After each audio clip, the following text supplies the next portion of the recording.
Okay, guys, we are on Chapter 8, The 9 Changes of the Art of War. Master Sun said, "In war, the general receives orders from his sovereign, then assembles troops and forms an army. On intractable terrain, do not encamp. On crossroad terrain, join forces with allies. On dire terrain, do not linger. On enclosed terrain, make strategic plans. On death terrain, do battle. There are roads not to take, there are armies not to attack. There are towns not to besiege, there are terrains not to contest. There are rulers' orders not to obey." The general who knows the gains of the 9 changes understands war. The general ignorant of the gains of the 9 changes may know the lie of the land, but he will never reap the gain of that knowledge. The warrior ignorant of the art of the 9 changes may know the 5 gains, but will not get the most from his men. The wise leader in his deliberations always blends consideration of gain and harm. By tempering thoughts of gain, he can accomplish his goal. By tempering thoughts of harm, he can extricate himself from calamity. He reduces the feudal lords to submission by causing them harm. He wears them down by keeping them constantly occupied. He precipitates them with thoughts of gain. The skillful warrior does not rely on the enemy's not coming, but on his own preparedness. He does not rely on the enemy's not attacking, but on his own impregnability. There are 5 pitfalls for a general: recklessness leading to destruction, cowardice leading to capture, a hot temper prone to provocation, a delicacy of honor tending to shame, a concern for his men leading to trouble. These 5 excesses in a general are the bane of war. If an army is defeated and its general slain, it will surely be because of these 5 perils. They demand the most careful consideration.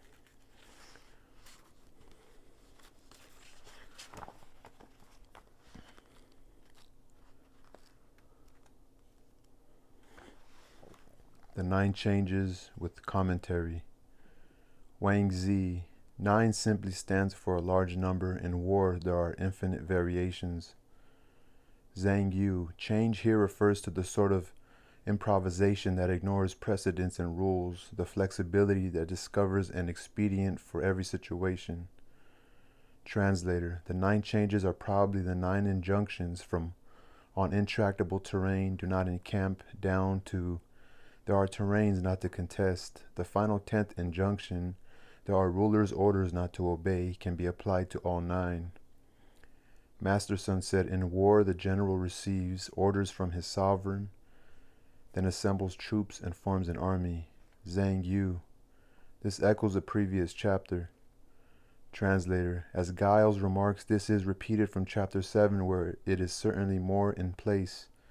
It may have been interpolated here merely in order to supply a beginning to the chapter. Ames comments that the uncharacteristic brevity of this chapter would suggest some substantial textual problem. On intractable terrain, do not encamp. Zhang Yu. Mountains and forests, cliffs, crags, marshes, fens. Any terrain that is hard to navigate is classified as intractable. It provides nothing to depend on, so the army cannot camp there. Translator. These types of terrain occur again with certain variations in chapter 11, as does Zhang Yu's description of intractable terrain, word for word. On crossroad terrain, join forces with allies. Zhang Yu. Terrain connecting on all 4 sides where it is appropriate to approach one's neighbors and form alliances. On dire terrain, do not linger. Zhang Yu. Terrain situated across the frontier in hostile territory. On dire terrain. Li Quan. Country in which there are no springs or wells, no flocks or herds, vegetables or firewood. Jianlin. Gorges, chasms, and precipices with no through roads. On enclosed terrain, make strategic plans. Jialin. When we are enclosed on all sides by precipices, when the enemy can come and go, but we are unable to move freely. On terrain such as this, there is indeed need of ingenious and strategic thinking if we are to prevent the enemy from injuring us and save ourselves. On death terrain, do battle. Li Quan, Li Quan, place troops in a position where they face certain death, and they will identify with the conflict. Such was the case when Hong Xin defeated the army of Zhao, leading his men out of the Well ravine by means of a subtle stratagem. Mei Yao Chen, there are obstacles before and behind. A decision is taken to fight to the death. There are roads not to take, Li Quan, especially those leading through narrow defiles where an ambush is to be feared. Silver Sparrow Mountain bamboo strips, where shallow penetration prevents our vanguard from properly functioning, or deep penetration cuts us off from our own rear guard. In such a situation, a move brings no gain, and staying still leads to capture. Translator. This and the four following passages from the bamboo strips are taken from the text reconstructed as the four changes. See Li Ling, 1997, p. 176. There are armies not to attack. Silver Sparrow Mountain bamboo strips. As when two armies are encamped facing each other, we calculate that we have the strength to defeat the enemy and take their commander captive. But in the longer term, they may have some cunning stratagem up their sleeve. In a situation such as this, we choose not to attack. Cow Cow. It may be possible to attack an army, but the terrain may be precipitous and inhospitable. By staying there, one would risk losing a former gain, and any gain brought by holding it would be trifling. The enemy troops, on the other hand, being hard-pressed, would fight to the death. Wang Zi, in my opinion, troops proffered as bait, crack troops with well-ordered banners and in perfect formation should not be attacked. Chen Hao, when you see some trivial gain but cannot defeat the enemy, do not attack for fear of exhausting your men's strength. Du Mu, armies not to attack include keen troops, a returning army, a desperate army, an army on death terrain. There are towns not to besiege. Silver Sparrow Mountain bamboo strips. We may calculate that we have the strength to take a town, but if taking it confers no advantage, and if having taken it we would have trouble holding on to it, then we would choose not to besiege it. Cow Cow. If a town small and well fortified and has ample provisions, it should not be besieged. I myself decided to pass by Huabi and press on into the heart of Zuhu, and as a result I took 14 important district cities. Dumu. This probably refers to an enemy in a strategic position behind walls and deep moats, with a good supply of grain and food. The purpose is to detain our army. Even if we were to attack such a city and take it, there would be no particular advantage. And if we were to attack it and not to take it, the assault would certainly wear down our own military power, so we should not besiege it at all. Zhang Yu. No town should be besieged that, if taken, cannot be held, or if left alone, will not cause any trouble. Zun Ying, when urged to attack Bi Yang, replied, "The city is small and well fortified. If I were to succeed in taking it, it would be no great feat of arms, whereas if I were to fail, I should make myself a laughingstock." Giles. In the 17th century, sieges still formed a large proportion of war in Europe. It was Turenne who directed attention to the importance of marches, counter-marches, and maneuvers. He said, "It is a great mistake to waste men in taking a town when the same expenditure of soldiers will gain a province." There are terrains not to contest.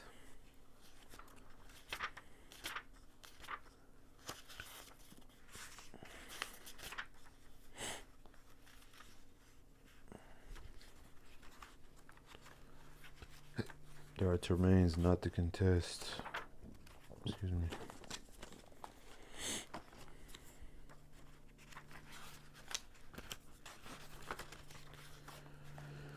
Okay, so there are terrains not to contest. Silver Sparrow Mountain bamboo strips, fragmentary. Mountains and valleys that offer no sustenance, empty, do not contest these. Dumu. Wu Zixu advised Fu Chai, king of Wu, saying, "If we were to attack the state of Qi, even if we were to win it, it would be like possessing a field of stones." There are rulers' orders not to obey. Silver Sparrow Mountain bamboo strips. When his orders go against the changes just described, do not obey them. Cow Cow. If they are inappropriate to circumstances, do not be restrained by the ruler's orders. Du Mu. Master Wei Liao said, "War is an instrument of ill omen. Combat is contrary to virtue. Generals are officers of death. They know neither heaven nor earth. They respect neither enemy nor their own lord." Zhang Yu. King Fu Chai said, "If it is right, do it. Do not wait for orders." Translator. This is not a 10th injunction, but a general observation applicable to all the previous 9. The general who knows the gains of the 9 changes understands war. Jialin, he relies on the dynamic of opportunity. He adapts to changing circumstances. He follows the prospect of gain and lets gain decide. He is not a stickler for precedent. In this way, he can enjoy the gains of total flexibility. The general, ignorant of the gains of the 9 changes, may know the lie of the land, but he will never reap the gain of that knowledge. Jialin, he may know the lie of the land, but if in his mind he is not attained to change, if he is not attuned to change, this will not only prevent him from reaping the gain, it will expose him to harm. A general should prize adapting to change. Zhang Yu, every kind of ground or land has certain fixed natural features, the lie of the land, and also contains a certain dynamic for change. A knowledge of the topographical features will avail little on its own, unless it is supplemented by an understanding of the sometimes unpredictable dynamic for change. The warrior, ignorant of the art of the 9 changes, may know the 5 gains, but will not get the most from his men. Jialin, if he can adapt to change when face to face with the potential of the situation, then the gain will remain unchanged and the harm will stay with the enemy. There was no constant model. If he can grasp the principle of this, he will be able to get the most out of his men. A road may be, topographically speaking, short, but it may also abound in natural obstacles and be a potential site, dynamic for an ambush. It should therefore not be taken. An army may be topographically open to attack, but if it is desperate and likely to fight to the death, the dynamic, it should not be attacked. A city may be isolated and therefore topographically open to siege, but if it is well stocked, if the morale of its troops is high, if their commander is intelligent and his ministers loyal, an unpredictable dynamic element of change creeps in and the place should not be besieged. Ground may be contestable, but if we know that, once taken, it will be difficult to hold and that it will bring no gain but will probably lead to counterattack and casualties, again, an element of change must be allowed for, and that ground should not be contested. Under normal circumstances, it is right to obey the sovereign's orders, but there are some circumstances in which interference from the court is harmful, and in that case the orders should be disobeyed. Such changes as these have to be grasped flexibly in the light of circumstances. They cannot be determined beforehand. An inflexible approach will only lead to defeat. Giles, we see the uselessness of having an eye for weakness. We see a uselessness of having an eye for weaknesses in the enemy's armor without being clever enough to recast one's plans on the spur of the moment. The wise leader in his deliberations always blends consideration of gain and harm. Cao, in an advantageous gain situation, he ponders disadvantage. Harm, in a disadvantaged situation, he ponders advantage. By tempering thoughts of gain, he can accomplish his goal. Du Mu, if we want to win an advantage gained from the enemy, we must not fix our minds exclusively on that advantage if we want to win an advantage gain, but must also consider the threat of harm posed by the enemy and take this into consideration in our calculations. Mei Yao Chen, if we temper thought of gain with consideration of harm, then our goal becomes feasible. By tempering thoughts of harm, he can extricate himself from calamity. He Yangtze, gain and harm give rise to each other. The enlightened constantly reflect on this. Du Mu, if we wish to extricate ourselves from a calamity inflicted by the enemy, we must do more than consider the power of the enemy to harm us. We must never lose sight of our own ability to gain an advantage over the enemy. This thought must temper our perception of calamity and enter into our planning. Then it will be possible to avert the calamity. That is why Master Sun has just said, the wise leader in his deliberations always blends consideration of gain and harm. For example, if the enemy is surrounding us and all we think of is the negative idea of breaking out and escaping, our troops' morale will sag and the enemy will be sure to pursue us and attack. We should urge our men on to fight and counterattack and let the positive prospect of victory, the thought of gain, motivate them to break the encirclement. He reduces the feudal lords to submission by causing them harm. Jianlin, there are many ways of doing this. He can entice away the enemy's best and wisest men so that he is left without ministers. He can introduce traitors into the enemy's ranks and render his government ineffectual. He can sow dissension between ruler and ministers by means of intrigue and deceit. He can cause exhaustion among the enemy's men and squandering of his treasure. Through subtle scheming, he can corrupt the enemy's morals with sensual pleasure. He can unsettle his mind with lovely women. All of these methods, if carried out with subtlety and secrecy, can harm the enemy and reduce him to submission. Zhang Yu, get the enemy into a position where he must inevitably suffer harm and he will submit of his own accord. Translator. Giles comments, some of the ways of inflicting this injury enumerated by Jia Lin would only occur to the Oriental mind. He wears them down by keeping them constantly occupied. Du Yu. He prevents them from having any rest, as the state of Han did to the state of Qin by advising them to dig a canal. He precipitates them with thoughts of gain. Mang. We cause them to forget the changes, guiles, the reasons for acting otherwise than on their first impulse, and hasten in our direction. We meanwhile work the changes and have the upper hand. We get the best out of our men. The skillful warrior does not rely on the enemy's not coming, but on his own preparedness. Giles. Lord Roberts, British general in India, Afghanistan, and the Boer War, born in 1832, to whom the sheets of the present work were submitted previous to publication, wrote, many of Master Sun Wu's maxims are perfectly applicable to the present day, and this one is one that the people of this country will do well to take heart. The skillful warrior does not rely on the enemy's not coming, but on his own preparedness. He does not rely on the enemy's not attacking, but on his own impregnability. Zhang Yu, he must always think of calamity and take precautions. There are 5 pitfalls for a general. Recklessness leading to destruction.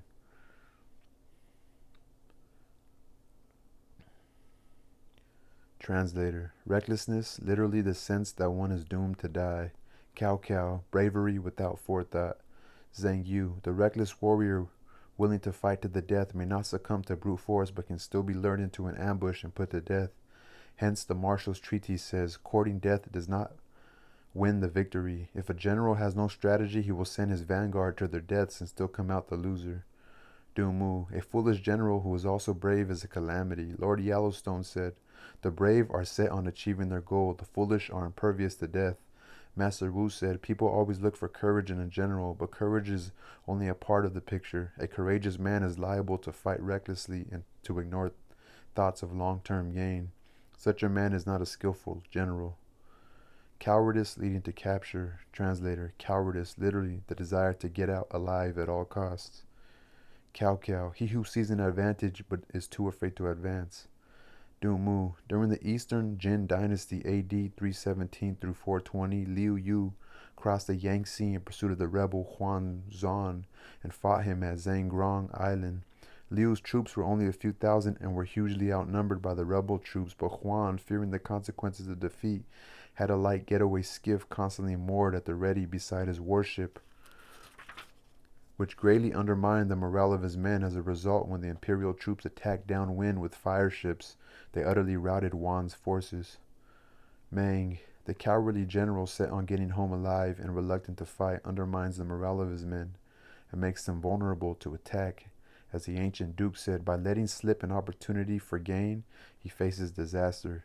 He, Yangtze, the Marshal's Treatise says, he who values survival above all else will be prone to hesitate. Hesitation is a great calamity.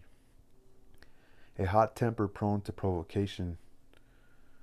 Du Mu, an enemy of this temperament is easily insulted and provoked into making a rash move that will lead him into defeat. In AD 357, when the Tibetan prince Yao Xiang was attacked by a force led by Deng Quang, Fu Wanmei, and others, he shut himself behind his walls and refused to fight. Deng Quang said to Huang Mei, Yao Xiang has a headstrong temperament and is easily provoked. We should keep up the pressure and eventually he will lose his temper and come out, in which case we will take him in one battle. Huang Mei followed this advice. Yao Xiang came out to fight in a fury and was duly cut down. Du Yu, an angry, impulsive man, is easily provoked and sent to his death. His anger prevents him from seeing the difficulties. Wang Zi, the great quality in a general is steadiness, a delicacy of honor tending to shame. Giles, this need not be taken to mean that a sense of honor is really a defect in a general. What Master Sun condemns is rather an exaggerated sensitiveness to slanderous reports. the thin-skinned man who was unnecessarily stung by opprobrium, however undeserved, a concern for his men leading to trouble. Du, a general who is overly compassionate and filled with concern for his men will be prevented by his fear of casualties from giving up a short-term gain for a long-term one. Giles, here again, Masterson does not mean that the general is to be careless of the welfare of his troops. All he wishes to emphasize is the danger of sacrificing any important military advantage to the immediate comfort of his men. This is a short-sighted policy because in the long run the troops will suffer more from the defeat, or at best the prolongation of the war, which will be the consequence.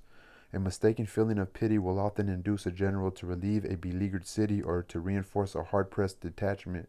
Contrary to his military instincts, it is now generally admitted that our repeated efforts to relieve the town of Ladysmith in the South African War of 1899 through 1902 were so many strategic blunders which defeated their own purpose, and in the end, relief came through the very men who started out with the distinct resolve no longer to subordinate the interests of the whole to sentiment in favor of a part.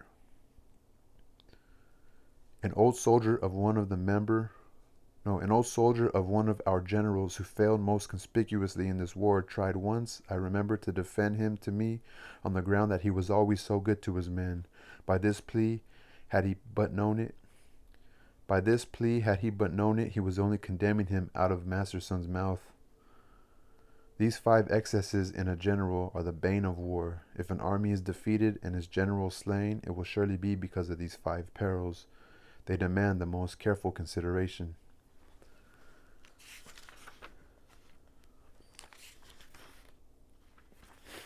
The skillful warrior does not rely on the enemy's not coming, but on his own preparedness. He does not rely on the enemy's not attacking, but on his own impregnability.